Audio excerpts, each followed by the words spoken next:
सिया राम, जय सिया राम, जय Siya Ram.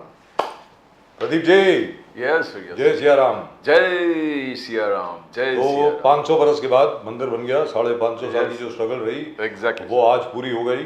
Total and I am very very happy. फिलहाल आप सब लोगों को जय हिंद, जय महाराष्ट्र, जय भवानी, जय शिवाजी, वंदे मातरम, जय सिया राम, हर हर महादेव। हर हर महादेव। क्या है, I think the shame of defeat of the last 500 years has been wiped off today. बिल्कुल sir. Has been erased today.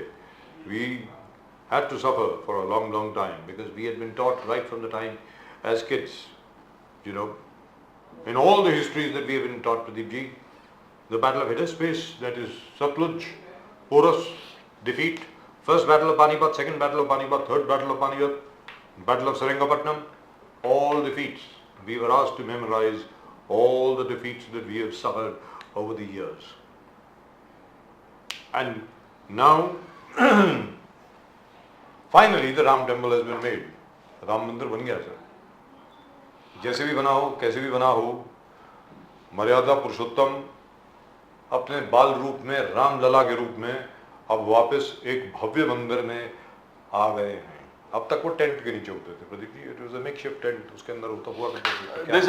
They were saying that Prime Minister Modi the first time he visited probably 2016 and उसके बाद बोले I will not come until the temple is made. Yes, yes. And I really and truly wish, very frankly speaking, this of course is my innermost wish. This is a unifying temple. सबसे बड़ी बात यह है कि राम मंदिर जो है वो किसी एक कम्युनिटी के लिए नहीं है, एक कुछ समुदाय के लिए नहीं है, सबका है। ये भारत का है, पूरी दुनिया का है। तो मुझे बहुत ही प्रसन्नता होती अगर हमारे कांग्रेस के जितने भी नेतागण हैं, सब लोग हैं, अगर वो आ जाते, शरीक हो जाते, तो क्या है उसमें, आ जाते ना। राहुल जी ने, राहुल गांधी जी, मल्लिकार्जुन खड़गे सबका कह राम सबका है, राम सबका है। उनका क्लियर कट कहना कि राम सबका है, ये कोई बीजेपी का पेटेंट नहीं है। बट एज यू सेड, अगर जाते चलिए तो और भी यूनिफाइंग फैक्टर हो जाता है। अब देखिए साहब, I don't want to get into that controversy. क्या है कि बहुत ज़्यादा अगर आप किसी भी चीज़ के बारे में अगर बहुत ज़्यादा करेंगे तो क्या है कि वो डिफरेंसेस बढ़ते हैं, लड़ाई और होती है। मतलब it's actually a Hobson's choice whether to discuss it or not, but we really do have to discuss it. As you are one of the most senior most journalists right now, and discuss तो होना चाहिए. There has to be a discussion on everything because these things are going to affect the polls. ये election में definitely फर्क पड़ने वाला है sir. Sir, election में the election is gone. 2024 is gone. That's what my opinion is. Unless मेरा ये कहना है कि राहुल गांधी जी एक डेलीगेशन को लेकर के, मान लीजिए अगर आज अयोध्या जाते, मान लीजिए प्रदीप जी, मुझे इतना मालूम है कि वहां की जो पुलिस है वगैरह वगैरह शायद उनको अलाउ नहीं करती। अगर उनको अलाउ नहीं करती तो कांग्रेस के लिए ये बहुत बड़ी सेंसेशन हो जाती, और उनको अगर अलाउ करती, क्योंकि उनके पास तो इनविटेशन है, न्योता है, तो भी सेंसेशन हो जाती कि राहुल गांधी जी खुद आए हैं रामलला के दर्शन करने के लिए। तो either way Congress would have gained. That's my opinion. Of course, we can ask Mr. Nizamuddin Rain, who has just disconnected. I don't think he liked the discussion that we were having. No, probably was having a hiccup before we came here. Yes. So one more hiccup. Yes, sir. No, Prime Minister Modi is. Why is our favorite Congress spokesperson having hiccups? I really would like to know. Dream, believe, achieve. आपकी जरूरत है, जल्दी आइए. Prime Minister Modi, dream, believe, achieve. Yes. आग नहीं ऊर्जा है जी। राम, भगवान राम आग नहीं है, ऊर्जा है। He gives. Ram is not a dispute. Ram is a solution. भगवान राम अपने आप में डिस्प्यूट नहीं हो रहा है, राम सॉल्यूशन है। That is what Prime Minister Modi said. Right, I think we've got Nizam back. निजाम साहब वापस आ गए हैं। बिल्कुल सर। हमारे फेवरेट कांग्रेस के प्रवक्ता जो हैं वापस आ गए हैं। निजाम साहब नमस्कार। नमस्ते सर। नमस्कार सर, नमस्कार, क्या हाल है? अब मैं आपको जय सिया राम बोलूं या क्या बोलूं मुझे मालूम नहीं है, लेकिन बोल सकते हैं आप तो सारे श्री राम आ गए हैं अपने भव्य मंदिर में, बड़ी अच्छी बात है। मुझे तो ऐसा लगता है कि सारे देश को इस बात का स्वागत करना चाहिए, क्योंकि ये भले ही जो मर्जी कुछ भी कह ले, मर्यादा पुरुषोत्तम राम जो हैं वो सबके, अकेले किसी एक समुदाय के नहीं हैं, अकेले किसी के नहीं हैं, सबके। और मर्यादा पुरुषोत्तम राम का जो सबसे बड़ा प्रतीक वो ये था और ये मैं बार बार कहता हूं, जो महात्मा गांधी ने बोला, मैं गांधी जी को कोट कर रहा हूं यहाँ पे, ये मेरा नहीं है, काश मेरा होता।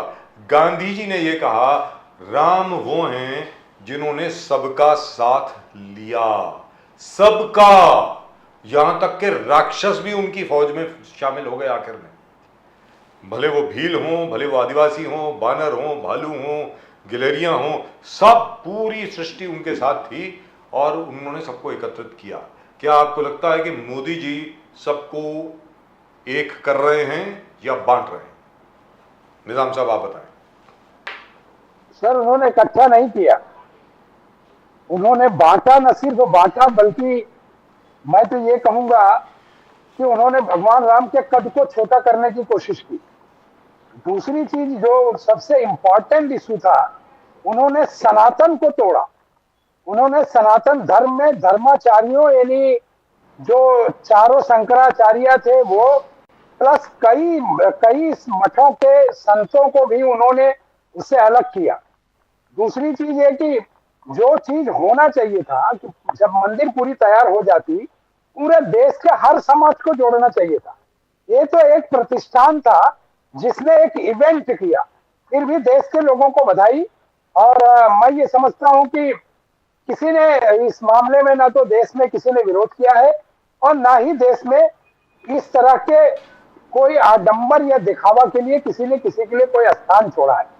जहां तक इस प्रश्न का सवाल, उस भगवान राम सबके हैं, इससे किसी को इनकार नहीं है, लेकिन मैं आपको बहुत सारे उदाहरण दे सकता हूं। दर्जनों से ज्यादा कटआउट अयोध्या से लेकर फैजाबाद और दूसरे रास्तों पर लगे थे, जहां भगवान राम के कद के बराबर अमित शाह और मोदी का कटआउट साथ में लगा था। कई जगह ऐसे कटआउट लगे थे जहां भगवान राम की उंगली को पकड़कर चलाया जा रहा था। तो कई लोगों ने इस बात को कोट किया है, शायद आपको भी सुनने में आया होगा कि भगवान राम आए नहीं बल्कि भगवान राम लाए गए।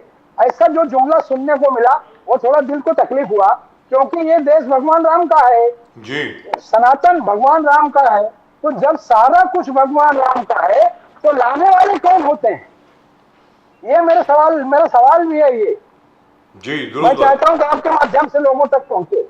जी, लेकिन एक और चीज है, आपके माध्यम से लोगों तक पहुंच गया सर, कि जब सृष्टि के रचयिता, जी, स्वयं सृष्टि के रचयिता जब स्वयं विराजने वाले हों और दावा करने वाले ये कहें कि मैंने लाया, तो अब तो ये इसकी परिभाषा बदल गई सर।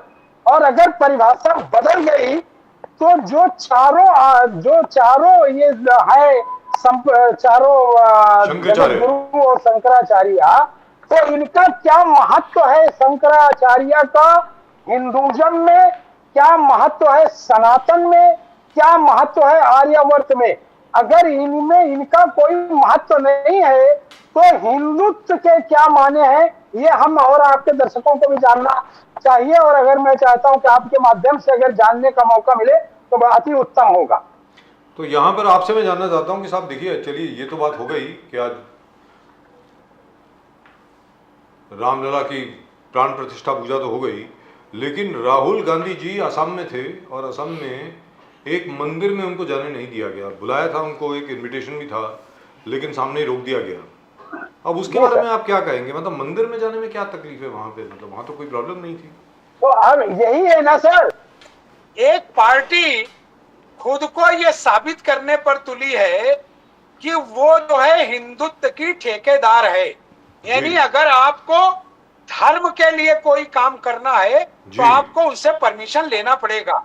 उस राज्य के मुख्यमंत्री को प्रधानमंत्री स्वयं या देश के राष्ट्रपति को चाहिए कि सरकार को बर्खास्त करते, राहुल जी से क्षमा मांगते और उनको मंदिर भेजना चाहिए था। लेकिन ये सब नहीं हो रहा है।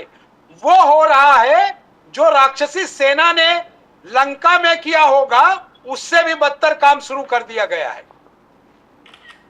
लेकिन ये तो अजीब और गरीब मसला है, क्योंकि वहां पर बुलाया गया और उसके बाद उनको अंदर नहीं जाने दिया गया, तो क्या मतलब? और दूसरी चीज क्या है कि उसमें मीडिया कुछ दिखाई नहीं रहा है। ये तो जो फुटेज मिली है ये तो हमें कांग्रेस की वेबसाइट से मिली है, तो बाकी सबको दिखाना तो चाहिए था। मैं मानता हूँ आज 24 घंटे जो है वो श्री राम की जो प्राण प्रतिष्ठा पूजा है उसके बारे में है, लेकिन ये मतलब इसको इग्नोर भी नहीं करना चाहिए जहां तक मैं समझता हूं।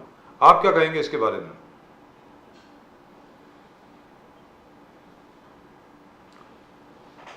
निजामुद्दीन जी, निजामुद्दीन जी, He's getting a phone call. he's got a phone call, right? Everybody gets a phone call at a crucial moment. But ये है सर, वो प्राइम मिनिस्टर मोदी ने कहा कि मंदिर निर्माण से आगे बढ़कर, बोले कि मंदिर निर्माण, निजामुद्दीन जी, प्राइम मिनिस्टर मोदी ने कहा कि मंदिर निर्माण से आगे बढ़कर हमको समर्थ, सक्षम, भव्य, दिव्य भारत का निर्माण करना है। तो क्या निर्माण का संकल्प लिया है प्राइम मिनिस्टर ने? प्राइम मिनिस्टर मोदी जी ने कहा कि यहां से 1000 साल आगे का हम सोच के 1000 साल का निर्माण जो करना है वो भी करके एक नया युग की तरफ लेके जा रहे हैं। I don't think he can hear us, Pradeep ji. I don't think Nizam Sahab can hear us. I think there is an audio problem there. No, that's what Prime Minister Modi said. He said Yes. that we are looking beyond this temple. We are looking beyond this temple and we apologize For the fact that to we the took Ram so long. मंदिर, to भगवान राम की जो delay हो गया है, आपका जो delay है मंदिर बनाने में, आपका मंदिर, तो उससे हम डिले के लिए क्षमा मांगते हैं, आपसे क्षमा मांगते जी। हैं। तो when he says delay, probably he is pointing towards the Congress, Yes. that you rule this country for maximum period, and if I could do it, if we all could do it, you could have done it too. Yeah, but the And- only thing is they didn't want to do it. That's it. That's it. Every political party has a different philosophy, and Ram was not a Ram Mandir was not a priority. Not a priority. For the Congress government. That was it. For the BJP and the Bharatiya Janata Sangh, it has always been a priority. Like for example, in every manifesto of the Bharatiya Janata Sangh and the Bharatiya Janata Party, you always have the Ram Mandir, you always had the repeal of the Article 370, and you always had Uniform Civil Code. Now, none of these things were there in the Congress manifesto. So perhaps it's a matter of priorities. जी, अब ये बताएं sir कि media ने जिस प्रकार ignore किया, नजरअंदाज किया कि राहुल गांधी जी को असम में एक मंदिर में नहीं जाने दिया गया अंदर, उस विषय के बारे में आप क्या कहेंगे? सर, मैंने पहले ही कहा कि ये देश का दुर्भाग्य है कि जो रियल हिंदू है, जो देश में शिव भक्त है, अगर वो एक राज्य का ही नहीं बल्कि देश का एक सम्मानित नेता है और जी। उस संसद का सदस्य है जिसके प्रधानमंत्री सदस्य है, अगर उसके बावजूद भी उसे एक मंदिर में जाने से रोका जाता है और बीजेपी की सरकार रोकती है, तो इससे घटिया बात क्या हो सकती है? और जहां तक ना दिखाने का प्रश्न है, वो सिर्फ और सिर्फ मोदी मीडिया, बाकी के लोग देश भर में इसकी बात को चर्चा है, सोशल मीडिया पर बड़े पैमाने पर चर्चा है। इससे लगता है कि ये मानसिकता उनकी है कि वो तय करेंगे कि हिंदू धर्म के मंदिरों में कौन जाएगा। क्या ये बीजेपी तय करेगी या आरएसएस तय करेगी? जी, निजामुद्दीन जी, प्राइम मिनिस्टर मोदी जी ने यहां पर आज कहा कि मंदिर निर्माण से आगे बढ़कर हमें समर्थ, सक्षम, भव्य, दिव्य भारत का निर्माण करना है, और हजारों वर्ष से जब लोग इस दिन को याद करेंगे, ऐसा संकल्प करते हुए एक भव्य और विकसित भारत का निर्माण करना है। तो और आगे जाके उन्होंने क्षमा मांगे और बोला भगवान राम हमें क्षमा करो कि आपके मंदिर बनाने में हमें इतना वक्त लगा। तो क्या कांग्रेस के तरफ उंगली उठा रहे थे प्रधानमंत्री मोदी साहब कि कांग्रेस चाहता तो ये कर सकते थे, कांग्रेस के एजेंडा में नहीं थे? निजामुद्दीन जी सर, ये मंदिर जो है मोदी ने नहीं बनाया। अगर आपको इस देश के संविधान पर भरोसा है, ये मंदिर सुप्रीम कोर्ट के आदेश पर बना। जब उनके दौर में सुप्रीम कोर्ट में केस आया और सुप्रीम कोर्ट ने निर्णय दिया तो ये मंदिर बना। ये तो जबरन कब्जा हो रहा है और आरएसएस और बीजेपी के लोग देश को दिग्भ्रमित कर रहे हैं। या तो उन्हें संविधान में विश्वास नहीं है या देश के सुप्रीम कोर्ट को वो मानते नहीं। अगर आपने सुना हो, कल भी, परसों भी, पिछले 3 दिनों से ये बात बार बार हाई कोर्ट, सुप्रीम कोर्ट के एडवोकेट, जजेज ये बार बार कह रहे हैं कि ये मंदिर जो है सिर्फ और सिर्फ सुप्रीम कोर्ट के निर्णय के बाद बना है। तो अगर सुप्रीम कोर्ट सर्वोपरि है तो ये मंदिर मोदी ने नहीं बनाया, और अगर मोदी ने बनाया तो फिर दूसरे को जाने की आवश्यकता नहीं है, क्योंकि राम जो है वो सिर्फ मोदी के नहीं है, भगवान राम पूरी सृष्टि के है, और पूरी सृष्टि के एक एक कण में अगर वो व्याप्त है तो सिर्फ मोदी का कैसे हो सकता है। निजामुद्दीन जी आगे, आज राहुल गांधी जी ने कहा यात्रा के दौरान कि मैंने जब कश्मीर, कन्याकुमारी से कश्मीर का जो भारत जोड़ो यात्रा किया था, वहां हमको पता चला कि बीजेपी और RSS were attacking the foundations of our country. हमारे देश के जो फाउंडेशंस है उसको अटैक कर रहे थे बीजेपी और आरएसएस, और जो सर्वधर्म संभव वाले जो हार्मोनियस जो आइडियोलॉजी थे, उस आइडियोलॉजी को डिस्ट्रॉय कर रहे थे, राहुल गांधी जी का कहना है। राहुल गांधी जी ने कहना है ये दूसरा यात्रा इसलिए मैं ले रहा हूं कि सर्वधर्म संभव, सब लोग हार्मोनियसली, हर रिलीजन एक साथ मिलकर जुल कर प्यार और मोहब्बत से रहे, प्यार मोहब्बत से रहे, इसीलिए दूसरा यात्रा जो भारत जोड़ो न्याय यात्रा में निकाल रहा हूं। इसमें थोड़ा और रोशनी डालिए निजामुद्दीन जी। सर, राहुल गांधी बिल्कुल सही कह रहे हैं।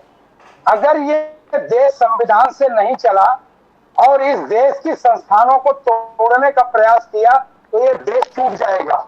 आप देखेंगे कि पिछले 10 वर्षों में इलेक्शन कमीशन होने दो, ईडी का होने दो, सीबीआई होने दो, आप कोर्ट के जजेस को होने दो, बहुत सारे केसेस में डायरेक्शन आने लगे हैं अब कि केस का फैसला क्या देना है। तो राहुल गांधी जो कह रहे हैं वो सही कह रहे हैं। मैं कांग्रेस पार्टी का प्रवक्ता हूं, इसलिए मैं उनका समर्थन करता हूं। ये बिल्कुल गलत है। मैं इसलिए समर्थन करता हूं कि राहुल गांधी देश की नब्ज को जानते हैं और जो सत्य बात है वो डरते नहीं है। आपने देखा होगा कि संसद में कितनी बार उनको बेइज्जत किया गया, लेकिन उसके बावजूद राहुल गांधी ने देश हित की बात की। इसलिए जब तक इस देश को संविधान के तहत नहीं चलाया जाएगा, आज नहीं तो कल इस देश को बड़ी प्रॉब्लम झेलनी है। चाइना का इशू आप देख रहे हैं, श्रीलंका का इशू आप देख रहे हैं, इस तरह की चीजें हैं जो ये निगल रहे हैं, और झूठ पर पर्दा डालने का काम गोदी मीडिया कर रही है। इसलिए उनकी भी जवाबदारी बनती है कि जीवन के चौथे इस स्तंभ को लोकतंत्र के, उसे बचाने की आवश्यकता है। अगर नहीं बचा तो ये देश जो कभी हमारे आबो अजदाद बुजुर्गों का था, जो पूरी दुनिया में अपने सेकुलरिज्म के लिए, धर्म के लिए और हर चीजों के लिए जाना जाता था, वो कहीं ना कहीं तकलीफ में आ जाएगा। जी दुरुस्त बात है, लेकिन सबसे बड़ी बात यहाँ पर यह बनती है निजाम साहब, भले ही हम आज ये कहते हैं कि भाई इससे कुछ नहीं होगा, अब तो राम मंदिर बन गया, अब आगे क्या, लेकिन इसका प्रभाव तो पड़ेगा निजाम साहब। जो अप्रैल या मई में चुनाव आने वाले हैं उसके ऊपर प्रभाव तो पड़ेगा। तो फिर सर जी देखिए, राहुल गांधी ने राहुल गांधी ने एक बार भी नहीं कहा कि हम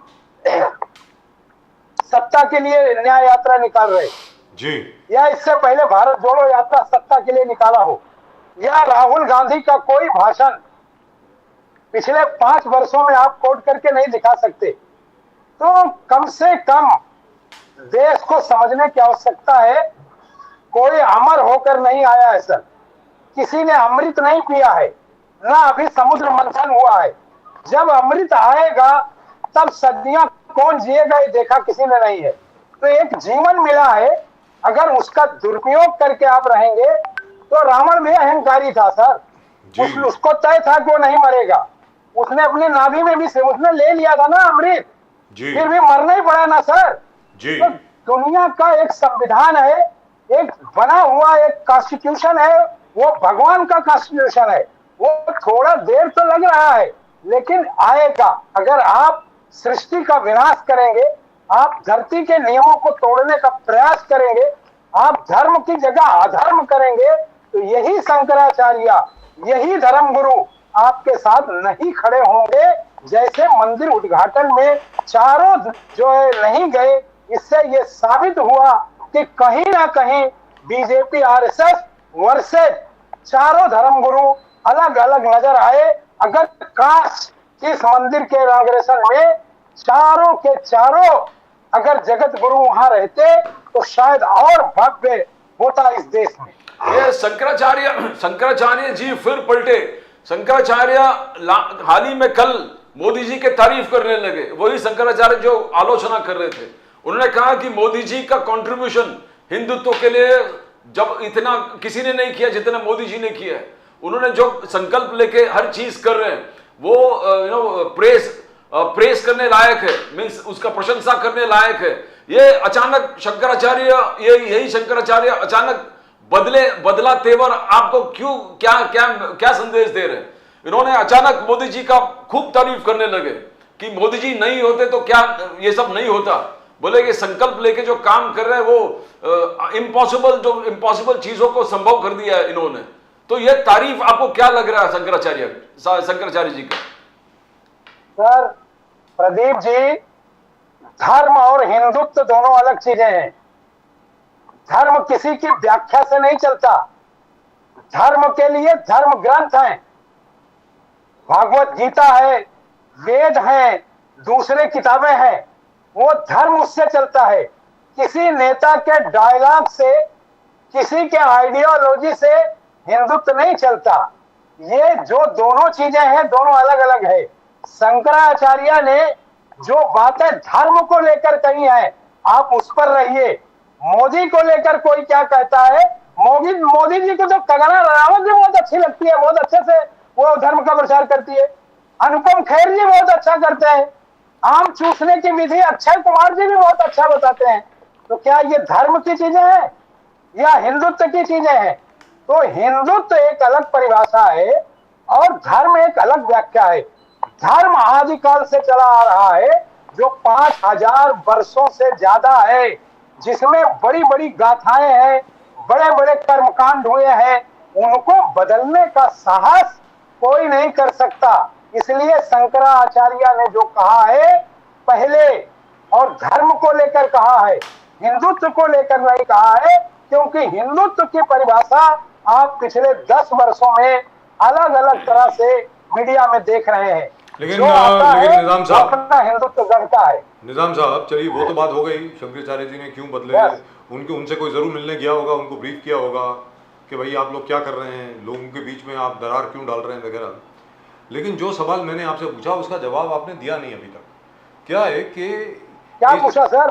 ये भव्य राम मंदिर के बनने के बाद, रामलला की प्राण प्रतिष्ठा पूजा होने के बाद अब ये बहुत प्रभाव पड़ेगा हर एक के ऊपर। 2024 के चुनाव में हो सकता है कि मोदी साहब जो हैं वो राजीव गांधी का भी रिकॉर्ड तोड़ दें, 419 सीटों का।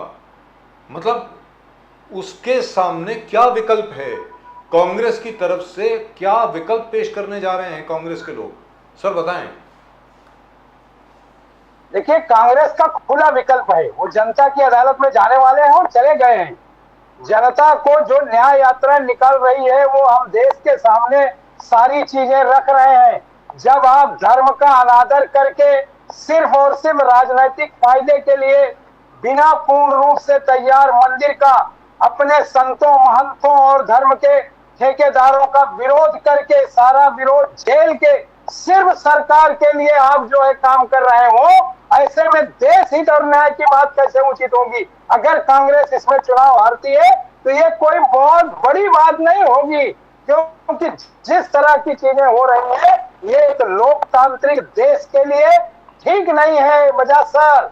क्योंकि लोकतांत्रिक देश जो है वो संविधान से चलता है और संविधान को आप पैरों तले कुचल रहे हैं। और सिर्फ ना संविधान बल्कि आप सनातन धर्म को भी इस बुरी तरह से उसकी अवहेलना कर रहे हैं जो सदियों सदियों किसी ने नहीं किया। इसलिए ये कहना कि कांग्रेस क्या जीतेगी क्या हारेगी, हम सत्ता के लिए नहीं जा रहे हैं, हम देश बचाने की बात कर रहे हैं, संविधान बचाने की बात कर रहे हैं, लोकतंत्र बचाने की बात कर रहे हैं और देश में रहने वाले लोगों को सुरक्षा देने की बात कर रहे हैं। हमने ये नहीं कहा कि हम सत्ता पलट के ला रहे हैं या लाने वाले हैं। लेकिन सबसे बड़ी बात यहाँ पर तो ये है कि आप सत्ता पलटने की बात तो हो ही रही है ना। इंडिया अलायंस का मतलब और क्या हुआ? आज कांग्रेस इंडिया अलायंस को ले रही है साथ में। जी बोलिए सर, देखिए चुनाव का एक रिजल्ट हम आपने देखा हो राजस्थान में जी, पहली बार ऐसा हुआ, आपने देखा होगा कि एक बाई इलेक्शन होता है चीफ मिनिस्टर तुरंत बनने के बाद जी, और जो कैंडिडेट बाई इलेक्शन में बीजेपी का होता है वो राज्य का मंत्री होता है। और वो हार और जाता है। 15 दिन के बाद बाई इलेक्शन हो जाता है, वो हार जाता है, चुनाव जमानत जब्त हो जाती है उसकी। जी हारने के बाद राज्य सरकार को बर्खास्त करना चाहिए था, क्योंकि जनमत तो खराब हो गया था। सर वो बीजेपी की सीट थी ना, सर वो बीजेपी की सीट थी ना, जी। तो जनमत तो उनके साथ खड़ा था ना। अगर जनमत 15 दिन में बदलता है तो अभी 2 महीना है सर। ये भारत है, भारतीय लोकतंत्र की यही व्यवस्था है कि बीमार से बीमार आदमी को भी कब स्वास्थ्य का इंजेक्शन लग निजामुद्दीन जी हाल में ये जी। टिकेंगे नहीं। उद्योगपतियों से बात करते समय मोदी जी ने कहा, उद्योगपतियों से, मोदी आप बड़े बड़े सपने देखो, आपका सपना मोदी का संकल्प है। और कल परसों ही उन्होंने पूरे जनसभा को संबोधित करना था, तभी उन्होंने कहा कि आप बड़े बड़े सपने देखो, आपका सपना मोदी का संकल्प है। तो आपको क्या, और फिर यह कहा कि कांग्रेस ने जो लटकाया, मोदी जी ने सपना पूरा कर दिया, और फिर 4-5 उन्होंने उदाहरण दे दिए। तो क्या आपको लग रहा है ये जो जिस प्रकार से रूबरू हो रहे लोगों से, आपको नहीं लगता कि ये जो कांग्रेस ने लटकाया, मोदी जी ने सपना पूरा किया, वो एक के बाद एक चीज ठीक हो रहा है? निजामुद्दीन जी। सर, भारत के प्रधानमंत्री को सपना देखने का अधिकार है और सपना दिखाने का भी अधिकार है। देश के उद्योगपतियों को कोई गरीब आदमी नहीं संबोधित करता, राज्य का विधायक नहीं संबोधित करता, भारत का प्रधानमंत्री करता है। और भारत दुनिया का एक बहुत विशालकाय देश है। अगर वो देश के प्रधानमंत्रियों को सपना दिखा रहे हैं तो दिखाएं, लेकिन आपने देखा होगा कि अब तक डेवलपमेंट की जितनी आंधी आई और मोदी जी ने रिबन काटा है, वो सारे के सारे प्लान कांग्रेस के जमाने में आए। आपने 3 दिन, अभी आपने 10 दिन पहले देखा कि मोदी जी महाराष्ट्र में थे। महाराष्ट्र में एक ब्रिज का उन्होंने इनॉग्रेशन किया है, जो पूरे हिंदुस्तान में समुद्र का सबसे बड़ा पुल होगा, जिसे श्री अटल बिहारी जी के नाम पे रखा गया है। आपने देखा कि वो उसका प्लानर कौन था, फाइनेंस कहां से आया। आपने मुंबई शहर में जितने डेवलपमेंट के पुराने काम हैं, आपने देखा कि वो किसके दौरान आया। आपने कोस्टल रोड का देखा, किसके दौर में आया। टेलीकॉम की जितनी चीजें आई इस देश में, उसे कौन लेकर आया। अभी ये सब बहस प्रधानमंत्री कितने झूठ बात करते हैं, ये पूरा देश जानता है। मैं किसी भारतीय प्रधानमंत्री का ऐसा शब्द नहीं प्रयोग करता कि मुझे खुद शर्मिंदगी हो, क्योंकि मेरा देश बहुत ही सम्मानित है अगर वो हमारे भारत के प्रधानमंत्री हैं। और अगर वो झूठी बातें लोगों के सामने रख रहे हैं, ये उनका व्यक्तिगत विषय है। मैं भारत के प्रधानमंत्री के साथ इस तरह की बातें नहीं समझता। लेकिन जहां तक देश हित का सवाल है, आप देश के किसी भी उद्योगपति को बड़े बड़े सपने आप दिखा सकते हैं, लेकिन धरातल पर कितनी सच्चाई है ये आपको खुद पता होना चाहिए। विकसित भारत, विकसित भारत, विकसित भारत, सशक्त भारत, महिला सशक्तिकरण, किसानों का उत्थान। प्रदीप जी, हाँ। प्रदीप जी, विकसित भारत का ये हाल है, 80 करोड़ 5 किलो अनाज के लिए भीख का कटोरा लेकर बाहर खड़ी रहती है, 5 किलो अनाज के लिए। विकसित भारत का आप एहसास कर लीजिए कि हमारा भारत कितना विकसित है इस राज्य में या इनकी सरकार में। इसलिए उस पर बहस से बेहतर है कि हमें देश की चीजों पर बात करना चाहिए। रिपोर्ट कार्ड था, रिपोर्ट कार्ड है मोदी जी का, वही रिपोर्ट कार्ड जो आप बोल रहे हैं, विकसित भारत नंबर 5 इकोनॉमी से लेके डिजिटल रेवोल्यूशन से लेके सर्जिकल स्ट्राइक, बालाकोट स्ट्राइक, अब राम मंदिर, फिर नारी शक्ति वंदन अधिनियम, 1 रैंक 1 पेंशन। आप जो रिपोर्ट कार्ड देखोगे निजामुद्दीन साहब, तो ये वर्ल्ड अफेयर्स में ये, और गरीब कल्याण योजना है, उसके बाद बोले किसान सम्मान, वो बोले कि क्या वो हर घर नल से जल, हर घर में शौचालय, स्वच्छ भारत। फिर तो ये रिपोर्ट कार्ड बहुत इंप्रेसिव है। आप इसको कैसे चैलेंज, आपको जैसे हम कह रहे थे समय बहुत कम है और आपको पहुंचना है 53 से 270, 53 से 270 पहुंचना है निजामुद्दीन जी, वो हम लोग चाहते हैं कि आप पहुंचे। चिंता ना करें। देखिए सर, मेरी बात समझ लें, ये जितनी योजनाओं का आपने जिक्र किया है, ये सारी की सारी योजनाएं धरातल पर आई जरूर थी। आने के टाइम बहुत अच्छी लगती है कि हम हर घर में नल और जल देंगे, और आज जल की व्यवस्था आप देख लीजिए कि कितने देश में स्वच्छ पीने का पानी, आज भी हजारों शहरों के पास पानी नहीं है स्वच्छ पीने का। गंगा योजना आपने देख लिया है, आपने धरातल पर जितनी योजनाएं किसानों की आई, हजारों आत्महत्याएं किसानों की आज भी हुई हैं। आज भी मोदी नहीं कह सकते कि उन्होंने ये काम कर दिया, किसान नहीं मर रहा है। आज भी इस देश में नई टेक्नोलॉजी लाकर समंदर के पानी को भी हम खारा से मीठा नहीं कर सके, दुनिया के छोटे छोटे देशों ने ये काम कर दिया है। तो बहुत भरोसे लोगों के दिलों में, घरों में आप पहुंच जाइए, लेकिन योजनाएं आज भी सब रोड पर ही हैं। उन योजनाओं का क्या रिजल्ट है आपने देखा होगा। पिछली संसद में जब कलावती ने जब मराठवाड़ा से उसने ये बात कही कि अमित शाह जी के भाषण पर अमित शाह ने कहा कि मोदी जी ने सब दिया उसको, वो लेडी मीडिया में आती है चिल्ला, इससे बड़ा झूठा कोई नहीं है। ये सब कुछ मुझे राहुल गांधी और उनकी सरकार ने दिया। और जिन जिन योजनाओं को आप दिखा रहे हैं, ये छोटी छोटी योजनाएं हैं जो राज्य सरकारें भी कर सकती हैं। इसलिए इस तरह की चीजें दिखाना, एक लंबी लिस्ट देना कि हमने ये किया, हमने ये किया, हमने ये किया। आपने कितने लोगों को मौत के घाट उतरने वालों को सजा दिलाई, आपने कितनी गायों को बचाया, आपने देश में रेड रेवोल्यूशनरी जो मीट 10 गुना बढ़ गया दुनिया में जा रहा है, उसको आपने कहां रोका। पिंक रेवोल्यूशन, ऐसे दुनिया की वो चीजें हैं गुलाबी रेवोल्यूशन जो सर, रेड रेवोल्यूशन नहीं, नुकसान पिंक कर रही हैं और देश को भी नुकसान कर रहे हैं। पिंक रेवोल्यूशन है सर वो। लेकिन एक चीज तो है निजामुद्दीन रईन साहब, मैं आपसे फैक्ट्स के ऊपर मैं डिस्प्यूट नहीं करूंगा, क्योंकि फैक्ट्स जो हैं वो ग्राउंड पर हैं। लेकिन फिर भी मोदी जी को वोट क्यों पड़ रहे हैं? क्या लोगों को ये दिखता नहीं है जो आपको दिख रहा है? निजाम साहब, इस और फोन कॉल। निजाम साहब, अभी आपको आवाज आ रही है sir? Right, he's getting a phone call. But the point is, irrespective of whatever the Congress says, the fact is, Mr. Modi is winning. Why? निजाम साहब, अभी आपको आवाज आ रही है sir? Can you hear me, sir? Will somebody please check? Will someone please check if Mr. Nizamuddin Rain can hear me? Now, sir, what we were discussing is that Why are people still voting for Mr. Modi? Exactly. If this is all true, बिल्कुल, and must be, I mean, after all, somebody saying it, he must have checked it out. Why do people still vote for Mr. Modi? What for? they are still voting for Mr. Modi and not you. Now, if there is something in writing and the report card is available to everybody, you need to, आप कैसे इसको ठुकरा सकते हो? आपको दिखता है article 370 abrogation किया है, राम मंदिर का पुनर्निर्माण किया है, सर्जिकल स्ट्राइक, बालाकोट स्ट्राइक किया है, नारी शक्ति वंदन अधिनियम किया है, 1 रैंक 1 पेंशन किया है, 1 नेशन 1 टैक्स किया है ना। आप कहाँ डिस्प्यूट कर सकते हैं sir? Where are you going to dispute? It's all there for you to see. Yes. आप सब देख सकते हो जी। आप बस यही डिस्प्यूट कर रहे हैं, नल तो लगा है, जल का है, आप बोल सकते हो, मगर नल तो लगा दिया है, कई खबर जल नहीं है।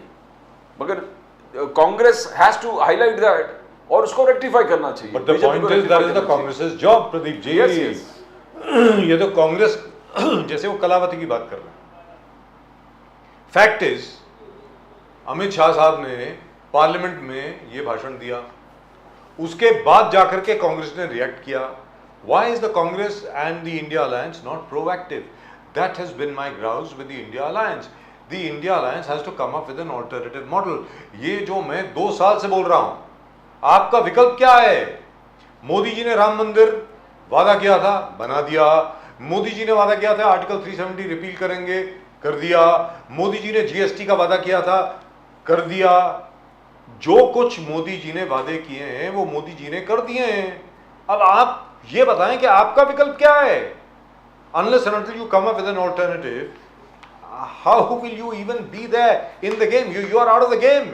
That's it. बट सर एक चीज मानना पड़ेगा, जो कर्नाटका में इन्होंने जो वादा किया था वो पूरा किया है जी। कर्नाटक में जो भी वादा किया है जो चाहे वो इलेक्ट्रिसिटी 200 यूनिट फ्री देने वाली बात हो, फ्री बस राइड महिलाओं को वो है, वो उसने कंप्लीट कर दिया है। जो वुमन को पेंशन हर महीने देना है वो पूरा कर दिया है। जो अनएम्प्लॉयड जो बच्चे हैं हमारे, उनको जो ग्रेजुएट्स को जो पेंशन देना है, अंडर ग्रेजुएट्स को, तो वो सब जो प्रॉमिस किया वो दे रहे हैं।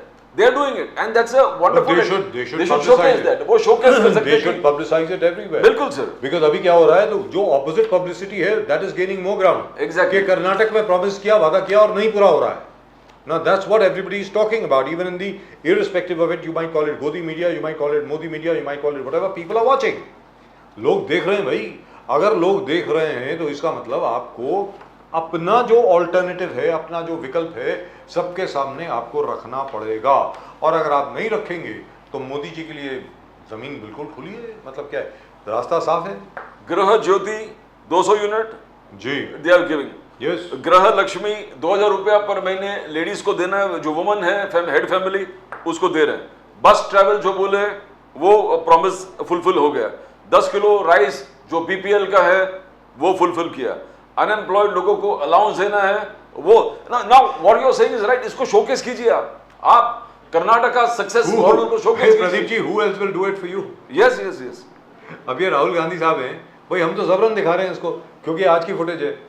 जहाँ तक हम लोगों का सवाल है, नेशन नाउ का सवाल है, नेशन नाउ का जहाँ तक सवाल है, हम लोग ना I believe there was somebody who told me in my ear that some guest has come. कौन आया सर? निजामुद्दीन जी है। निजामुद्दीन जी हैं अभी? यस यस जी, निजामुद्दीन जी सर, आप ये बताएं कि जिस प्रकार मोदी जी अपनी सारी स्कीम्स का प्रचार कर रहे हैं हर जगह, आपने जो अभी प्रदीप जी बोल रहे थे, कर्नाटक में जो जो आपने वादे किए वो पूरे किए हैं। अब इसका तो इसकी खबर हर जगह जानी चाहिए ना। अब इसको पब्लिसाइज कौन करेगा? आप करेंगे ना सर। गृह ज्योति है, गृह लक्ष्मी है, बस ट्रैवल है, अनएम्प्लॉयड का allowance 200 unit free, 10 kilo rice है, तो आप फुलफिल किए, आपने किए, आपने पूरे किए। ये सक्सेस मॉडल है। जो कह रहे थे नहीं होगा, खजाना खाली है, कहां से लाएंगे, आपने करके दिखाया। कांग्रेस ने करके दिखाया है कर्नाटका में। तो ये तो इसकी चर्चा हर जगह होनी चाहिए, इसका तो ढोल पीटना चाहिए ना सर। कर्नाटका नहीं, हिमाचल में भी और तेलंगाना में भी हम दोनों जगह वहां भी पूरा कर रहे हैं, तेलंगाना में भी कर रहे हैं और हिमाचल में भी कर रहे हैं। पूरा देश की सोशल मीडिया इस बात को देख रही है। हम घर घर पहुंच रहे हैं, हमारे लोग घर घर जाकर उन योजनाओं को जो वहां लागू हुई है लोगों के घरों तक, एक एक घर में हम पहुंचा रहे हैं। हमको ये पता है कि हमारी योजनाएं देश में कहाँ है और किस हद तक सक्सेसफुल है। झूठा प्रचार करने वालों का हम मुंह तोड़ जवाब दे रहे हैं। आप देखिएगा कि लोगों तक ये बात बड़ी आसानी से पहुंचेगी कि जो सरकार हमारी योजनाएं ला रही है, जिन राज्यों में हमारी सरकार है वहां हमें किसी तरह की दुश्वारी नहीं आएगी। वो सारी योजना देश के सामने आएगी, वो सारी योजनाएं देश के सामने आएंगी। तो कहने का मतलब ये हुआ कि आज तो प्राण प्रतिष्ठा पूजा खत्म हो गई, राम मंदिर बन गया जी। अब आगे क्या? यस, अब आगे बन नहीं गया सर। सर जी, ये तो आज उन्होंने इवेंट का एक हिस्सा पूरा किया जी। इवेंट का एक हिस्सा उन्होंने पूरा किया। और अब जो है इस देश में एक ऐसा तबका भी है जो बताएगा कि धर्म क्या है। एक ऐसे साधु संत, ऐसे धर्म के रक्षक हैं जो देश को बताएंगे कि अभी जो है जो मंदिर बना है वो कितना उसमें योगदान है और आगे वाले धर्म के लिए अभी कितना है। ये सब चलेगा इवेंट के बाद भी, और इस पर कोई चिंता की बात नहीं है। धर्म भारत में नहीं होगा तो कहाँ होगा? मंदिर भारत में नहीं बनेगी तो कहाँ बनेगी? वो सारी चीजें हैं, उसमें किसी को एतराज नहीं है। किसी ने भगवान राम का विरोध नहीं किया है। जिसने भी ये सब बातें रखी है उन्होंने यही एक जुमला कहा था कि सही तरीके से जो हमारे धर्म गुरु कहते हैं वैसे ही करना चाहिए, क्योंकि कोई नेता। निजामुद्दीन साहब, चलते चलते मैं एक और चीज बता दूं आपको, छोटी सी बात आपके सामने रखना चाहता हूँ जी। अगली बार जब आप आएंगे तो इस पर डिस्कशन करेंगे। आप चाहें तो मैं भी आपको कुछ लिंक वगैरह भेज देता हूँ। इस पर मैंने बहुत रिसर्च करी है। 270 के करीब मुस्लिम, फारसी और उर्दू के लेखक हैं जिन्होंने श्री राम पे बहुत अच्छा लिखा है। श्री राम नाटक लिखा है, दशरथ नाटक लिखा है, सुनिए ना सर, रामायण लिखी है पूरी उर्दू में। सर मैं सुना रहा हूँ जी, बोलिए। सुनिए सर, मैं एक लाइन आपको सुना रहा हूँ, बोलिए। एक रोज चित्रकूट में गंगा के किनारे तुलसी जी वहां आके स्वयं पधारे, और लोगों से कहा आज यहाँ राम आएंगे, संतों से कहा चंदन घस के माथे पे लगाएंगे, राम राम करते उन्हें नींद आ गई, बस राम आए और आकर चले गए। ये सारी घटनाएं तो सारा मुस्लिम समाज ने ही लिखा है ना। जी रामायण की प्रतियां आपको हिंदुस्तान के तमाम मुस्लिम कॉलेजेस यूनिवर्सिटीज में आपको मिल जाएंगी। जी भागवत गीता की दर्जनों प्रतिलिपि उर्दू में ट्रांसलेटेड माने के साथ आपको अलीगढ़ यूनिवर्सिटी में मिल जाएगी, अंजुमन इस्लाम बीटी में मिल जाएगी। तो हमने धार्मिक परंपराओं का जो निर्वाह सदियों से किया है, इन्होंने तोड़ा है, हमने थोड़ी तोड़ा है। आपको तो हमारी मस्जिदों में आप आ जाइए, मुंबई की जो सबसे बड़ी मस्जिद है क्राफ्ट मार्केट की जो हमारी शाही मस्जिद है, आपको वहां भागवत गीता और रामायण की उर्दू प्रतिलिपियां आपको हम देते हैं सर। हमारे पास मेरी खुद की लाइब्रेरी में भागवत गीता और रामायण दोनों की ट्रांसलेटेड उर्दू जो मुझे इस्कान वालों ने दिया है वो हमारे पास रखी हुई है, हम आपको दे सकते हैं सर। तो हमने कभी निजाम धर्म साहब, का आदर नहीं किया। निजाम साहब अब ना Yes. चाहते हुए भी इसका जिक्र आपको हर जगह करना पड़ेगा, भले आप चाहें या ना चाहें। यस यस बिल्कुल। क्योंकि साहब अब तो खेल शुरू हो गया है। अब आपको क्या है कि टॉस आप हार गए, अब आपकी फील्डिंग आ गई है, तो आपको दूसरी टीम को आउट तो करना ही पड़ेगा ना। Yes. क्या करोगे? खैर फिलहाल यस सर, बहुत बहुत धन्यवाद आपका, बहुत बहुत शुक्रिया, जनता करेगी। बहुत बहुत धन्यवाद आपका। आपको भी बधाई, राम मंदिर बन गया और मैं सबको बधाई देता हूं। सबसे बड़ी बात है जो निजामुद्दीन साहब ने जो बोला कि किसी ने भी इसका विरोध नहीं किया, बड़े शांतिपूर्वक एक एक चीज हुई है, इसके लिए हर कोई हिंदुस्तानी बधाई का पात्र है। नमस्कार sir, thank you so much. That's wonderful, mister Nizamuddin Ibrahim.